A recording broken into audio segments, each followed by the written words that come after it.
mensaje. Vamos Bueno, a arrancar con Leonardo Castañeda. Vamos a arrancar con Trae Leonardo un tema Castañeda. muy jugoso. Hoy tenemos bloque histórico, aparte viene muy bien custodiado, como dijimos ya al principio del programa. Hoy ya se puso, antes venía como en desventaja, ahora ya emparejó la cosa. Ahora son 2 y 2. Bueno, a ver qué... Hoy vino con custodia. Exactamente. Sí, yo la vez pasada había comentado la batalla de Peguajó o Corrales y relaté el episodio.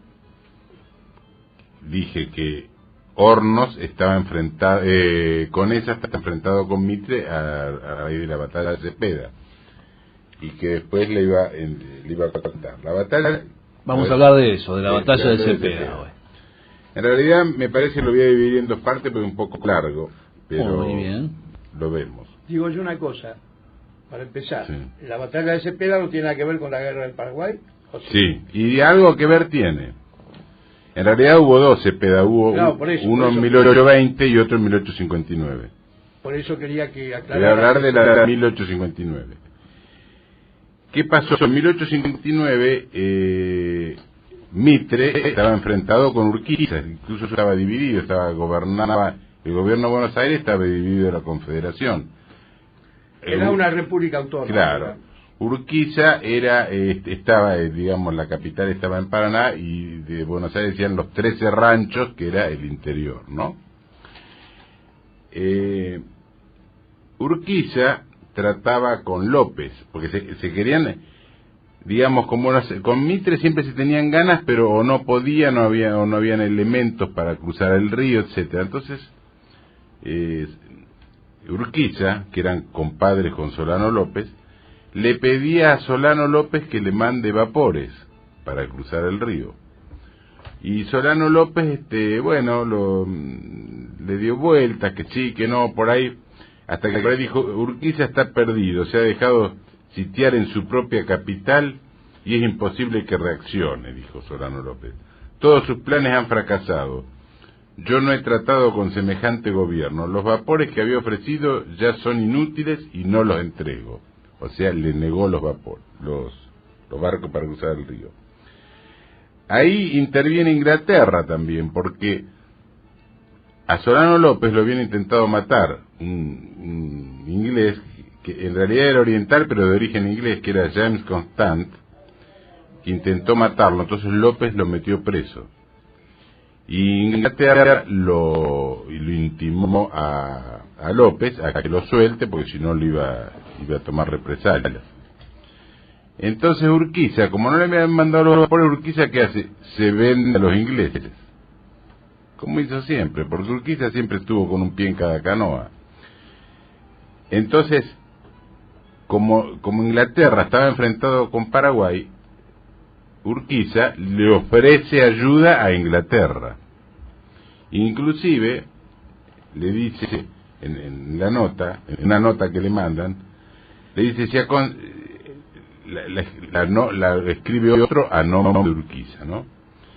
Dice: si a consecuencia de la ofensiva conducta del gobierno del Paraguay, el gobierno inglés cree necesario enviar una expedición a la capital de esa República de Paraguay, su excelencia, o sea Urquiza, no solo consideraría favorable tal procedimiento, sino que ofrecería todas las facilidades que estuviesen en su poder, tal como abastecer las fuerzas con carne y provisiones, negocito, permitir depósitos de carbón, etcétera, y hasta proporcionaría hombres y caballos si fuera necesario.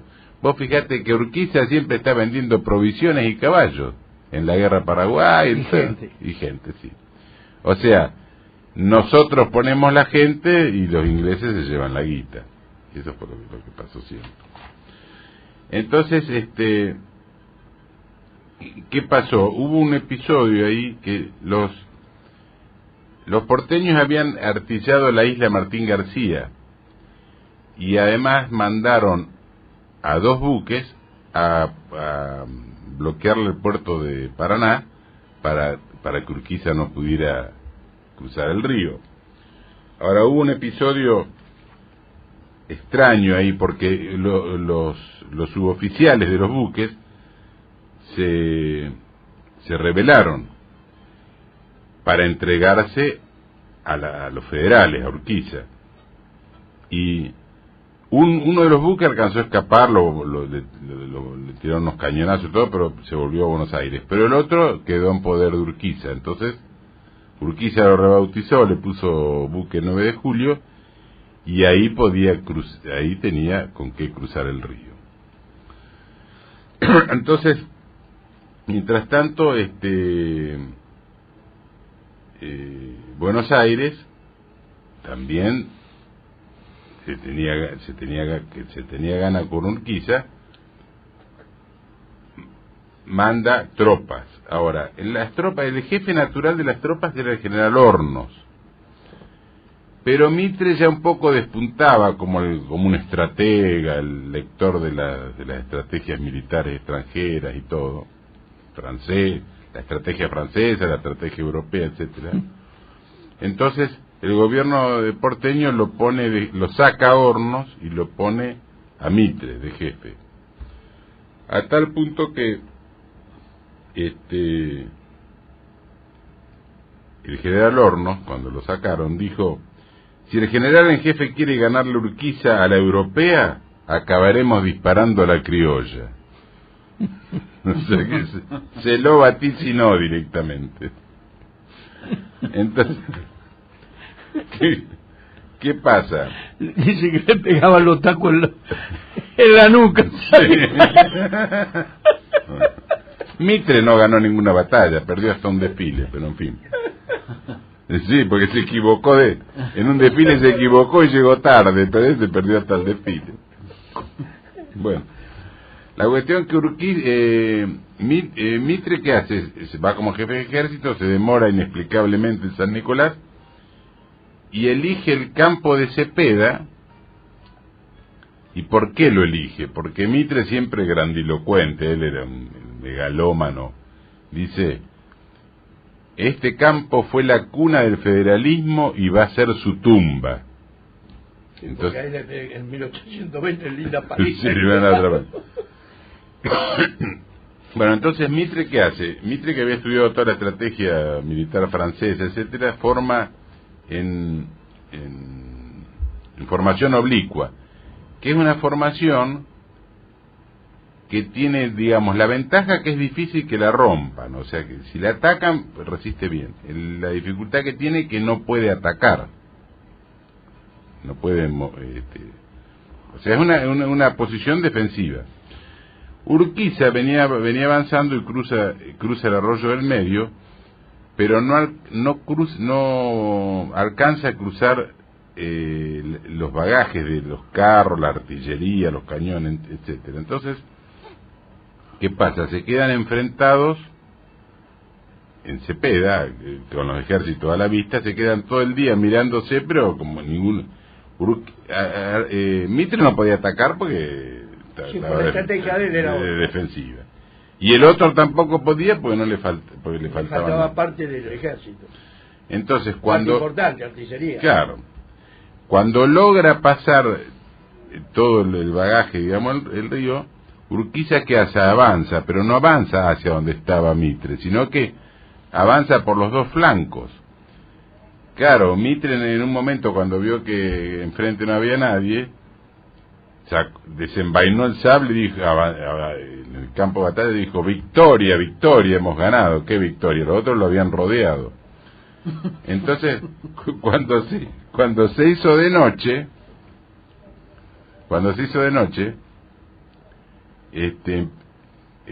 Conesa y el otro, ahora no me acuerdo cuál era de los dos, lo querían convencer a Mitre que todos esos fogones que estaban alrededor eran los federales, que cuando amaneciera se lo iban a comer crudo. Estaban tomando mate, ¿viste? Los tipos esperando que amanezca. Entonces, de ninguna manera querían, Mitre no quería, porque él había ganado. Inclusive en los partes, hasta en los partes de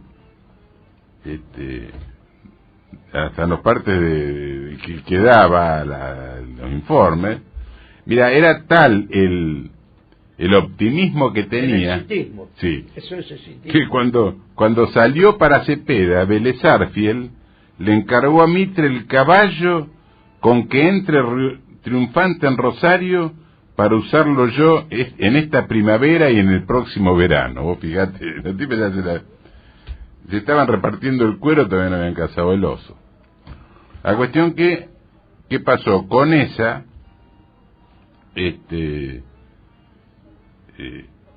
no le hizo caso a Mitre y salvó a 2000 soldados, digamos, de infantería, y salió de noche y llegó a San Nicolás. Llegó creo que en 15 horas, que es más o menos la mitad de lo que habían tardado los derrotados de Cepeda, así que fíjate, se hizo la carrera de maratón de noche. Bueno, la cuestión que se dio lo que había dicho Hornos, General Hornos, que por pelear a la criolla, a la francesa, terminaron disparando a la criolla. D'Amico dice: a Mitre no se le ocurre nada en el campo de batalla, que D'Amico era un oficial porteño, ¿no? ¿Cómo que no? Se le ocurrió disparar, ¿cómo que no? Ahora, Mitre, fíjate, Mitre estaba totalmente desorientado. Cuando Urquiza le pasó por los costados, Mitre quedó totalmente desorientado. En un parte dice, Mitre no tenía idea de lo que había pasado. Recorriendo la línea, la saludé vencedora en el campo de batalla, decía. Todavía no había empezado la pelea y ya lo había... en cambio Urquiza dijo, en algún momento dijo, se preguntaba qué habrá hecho el farsante general en jefe, cuya impericia se había puesto de manifiesto desde el primer momento. Entonces Mitre, digamos, después se retira y llega a Buenos Aires. No tuvo más remedio que reconocer. Primero dijo que había sido una heroica retirada, que Alsina dice, no sé cómo fue la retirada, yo lo que quiero saber es si Urquiza se nos viene o no se nos viene. Entonces, Mitre dice, en un comunicado, dice que a pesar de la cobarde dispersión de la caballería, había aniquilado al enemigo y se retiraba con la infantería y artillería en completo orden. O sea, le echaba las culpas a Conesa, que se había llevado la caballería. Por eso fue el grave enfrentamiento que tenían y entonces lo acusaban a Mitre de haberlo mandado al frente a Conesa para que lo maten.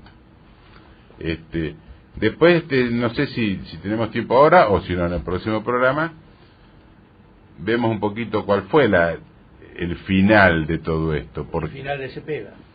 Claro, porque ¿qué pasó? Urquiza recibió orden de la masonería y le dejó... Claro, hubo un incluso norteamericano que iba entre los ingleses entre los porteños y los de Urquiza. Ahora, ¿qué pasó? Urquiza sitia Buenos Aires. Y mientras estaba ese yanqui ahí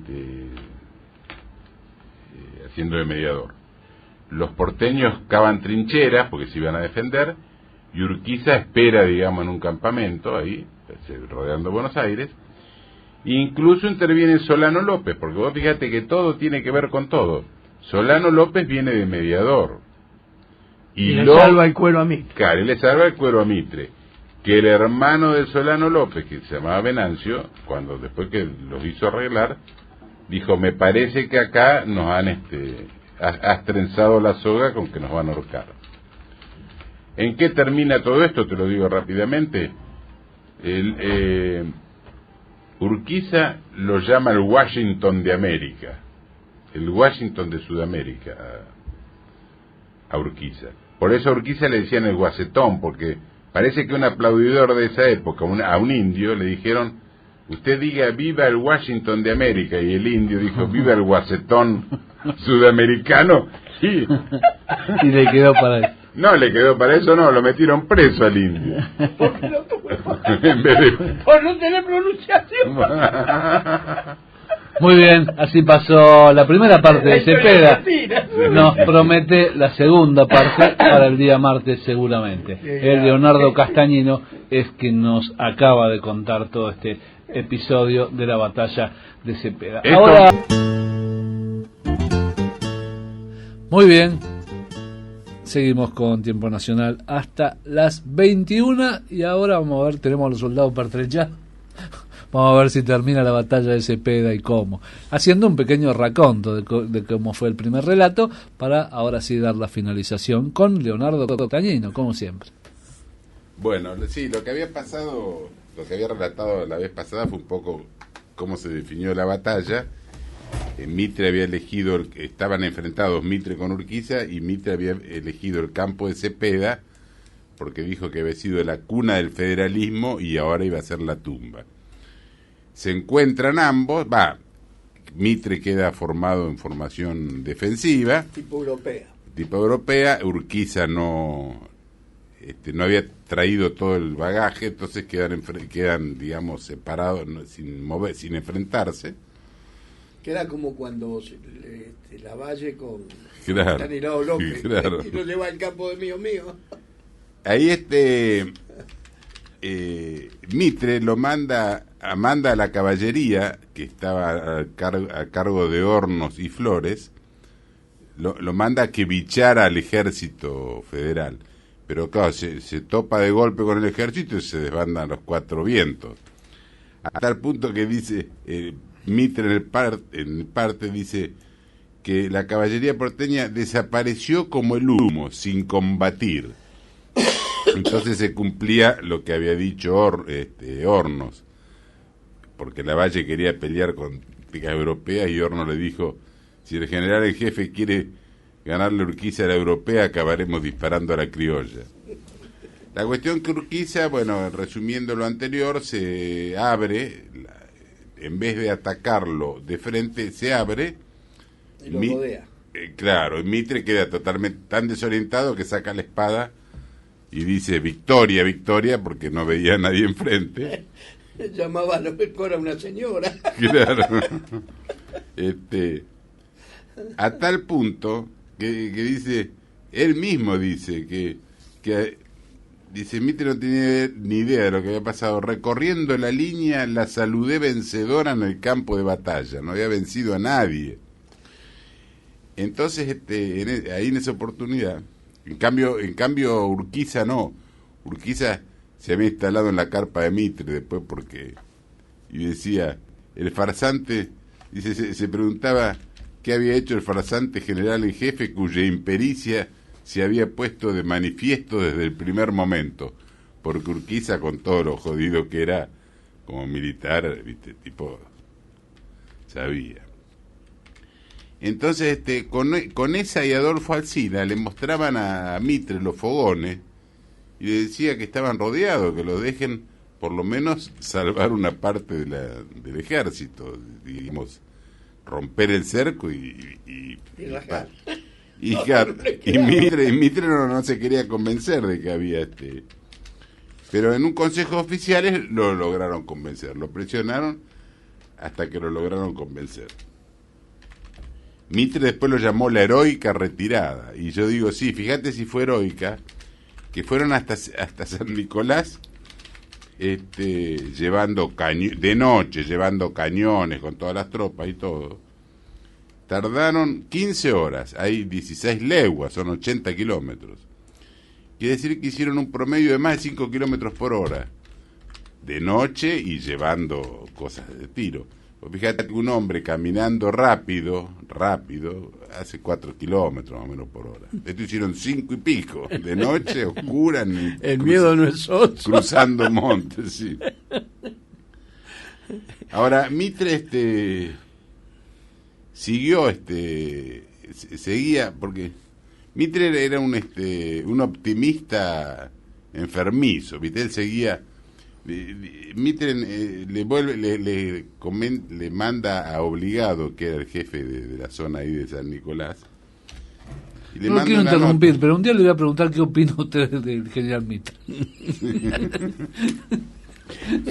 Después te traigo los apodos de Mitre. Yo, ¿viste? ¿Vos nunca leíste Paturucito? Sí. No, Isidoro Cañones, bueno, este es medio parecido. Bueno. Mitre le escribe a Brigado una nota, le dice que a pesar de la cobarde dispersión de la caballería, había aniquilado al enemigo y se retiraba con la infantería y artillería en completo desorden. En completo orden, perdón. Claro, el próximo sorprendido fue Obligado, porque él recibía esos partes de triunfalista, lo recibió con las fanfarrias y todo. Cuando vio llegar a los tipos que venían disparando, quedó como pollo que lo cambian de patio, ¿viste? No sabía ni dónde estaba. La cuestión que ahí deciden embarcar las tropas a Buenos Aires. Pero Mitre sigue mandando parte a Buenos Aires como que habían triunfado. Dice, redacta otra parte de batalla donde dice que no había conseguido un triunfo completo, pero lograba salvar en el campo de batalla el honor de nuestras armas y las legiones que el pueblo me confió en el día de peligro, devolviendo a Buenos Aires a todos sus hijos cubiertos de gloria.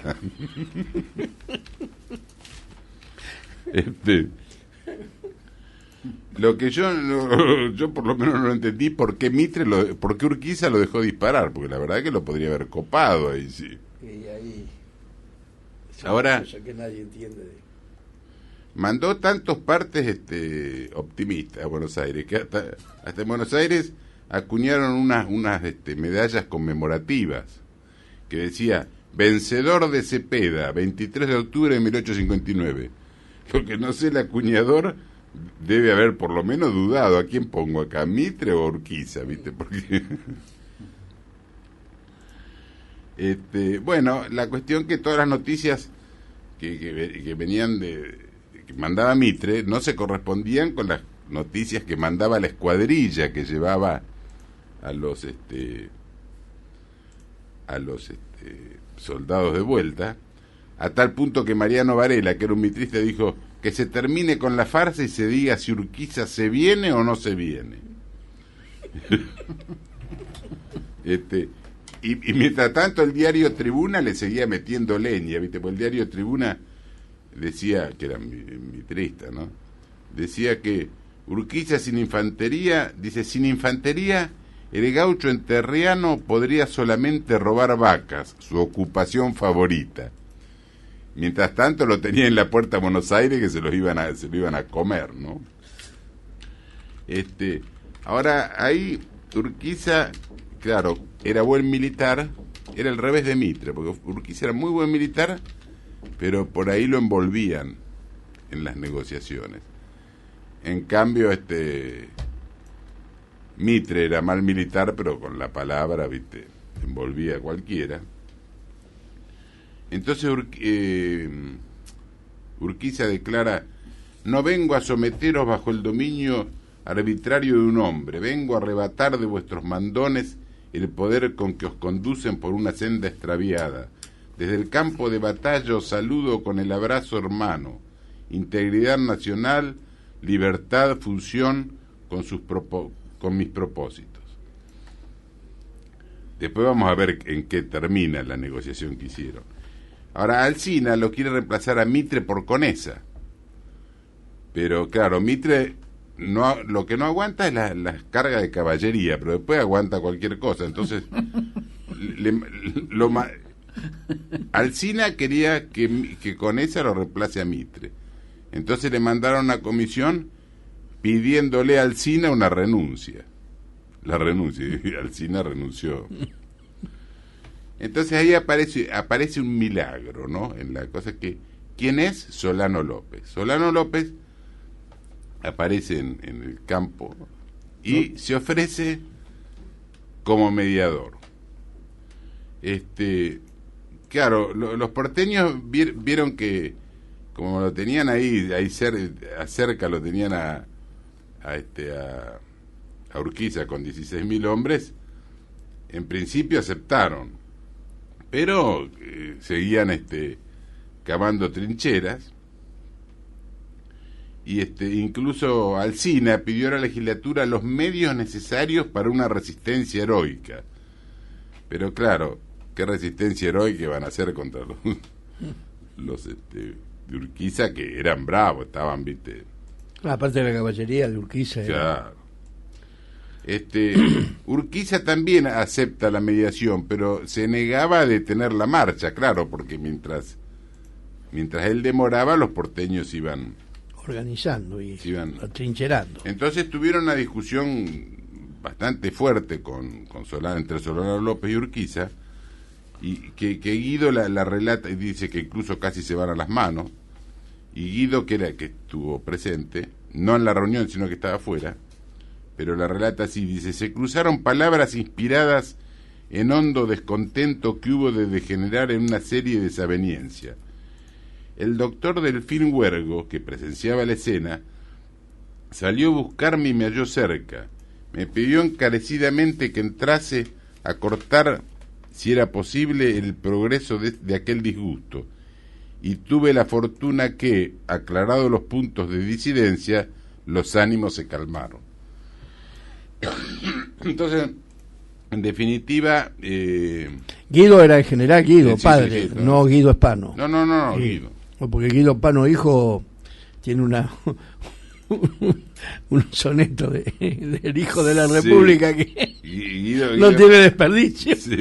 Se los dedicó a Mitre, al hijo de la República. Ahora, después de que López logra la mediación, que incluso el hermano de López le dijo: acabás de trenzar la soga con que nos van a ahorcar. La cuestión que en Buenos Aires Mitre le hace unos agasajos, le regala un álbum en su olor, Urquiza le regala la espada de Cepeda se la regala a López, incluso Mitre, además de darle un álbum en su honor, lo declara el Leopoldo americano por el rey holandés. Pero claro, López no iba a necesitar esperar hasta el 65 a ver la ingratitud de Mitre, porque cuando se embarca para volver, después de la mediación, se embarca en Buenos Aires, en un buque que se llamaba Tacuarí.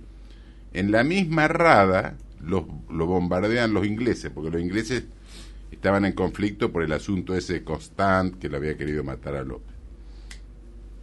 Ahora, López le presenta una protesta y dice: hollado los principios del derecho internacional y marítimo, pido a usted se sirva a aclarar si responde de la inmovilidad de su rada, la inviolabilidad de su rada.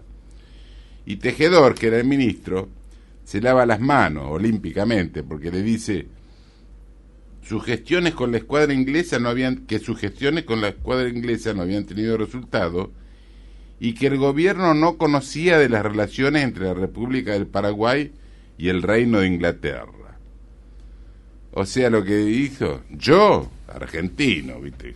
Sí. Se lavó las manos olímpicamente. Tanto es así que López tuvo que volver... a caballo, me imagino. Tuvo que volver por tierra. Por tierra. Después de eso se firma, el 11 de noviembre de 1859, se firma el Pacto de San José de Flores, que básicamente tenía los puntos principales, eran tres. Dice: la reincorporación de Buenos Aires a la Confederación, porque estaban separadas en ese momento, le cedía la aduana de Buenos Aires a la Nación, y se retiraría de la provincia de Buenos Aires el ejército de la Confederación, y elegiría representantes para examinar una constitución. Bueno, el único punto que lo cumplieron a los 15 días Urquiza, es que retiró el ejército de la Confederación. Después los otros, por supuesto, no lo cumplieron. Ninguno. Tanto es así que, por ejemplo, o sea que en todas las épocas se incumplieron. Sí, en todas las épocas. La actitud de Mitre me hace acordar el cuento del Tano ese que venía con el fusil y por ahí se le engancha el capote, ¿viste? Tiró el fusil a la mierda, levantó los... ¡Me rindo! Y después se dio vuelta y vio que estaba enganchado el capote. ¡Cacho, me rindo!, dijo. La cuestión que Urquiza, vos ves que en la negociación pierde, porque en definitiva de todo el pacto que firmaron, el único que cumplió fue él, que se fue con el ejército, a tal punto que hay un periodista que se llamaba Francisco Fernández, en las columnas del Obrero Nacional escribía: notemos que en 1859, en los mismos campos de Cepede, por la misma causa, las armas federales de toda la nación, comandadas por el general Urquiza, obtuvieron un triunfo igual, yendo enseguida hasta las puertas de Buenos Aires, pero no ya para imponer condiciones, sino a recibirlas, porque en definitiva Sí. Ganaron la guerra y perdieron la negociación, como siempre. La cuestión que Mitre, a pesar de todo, de la derrota que tuvo, a él habló de una transacción honorable y que, en fin, Urquiza dice que no debe dejarse de lado que deben dejarse de lado aspiraciones individuales por interés del país, por los altos principios que han armado a la nación, por la civilización y la humanidad, y incluso aclarando el mismo Urquiza que la guerra había sido para borrar las calumnias que se han lanzado sobre mi nombre, como si eso fuera un justificativo de una batalla. Mitre, por su parte, declara: los sucesos han hecho del general Urquiza el hombre más expectable de la República Argentina, el Washington de Sudamérica. Y por otro lado, se jactaba de que Urquiza no se había salido con la suya, porque declaró: nadie puede jactarse de habernos impuesto la ley. Y algunos porteños, inmediatamente disgustados con quienes transigieron con el vandalaje, querían todavía seguir la guerra contra Urquiza.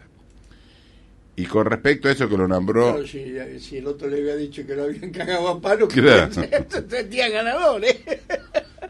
Ahora, así iba a ir, con respecto a que a López lo nombró Leopoldo de Sudamérica.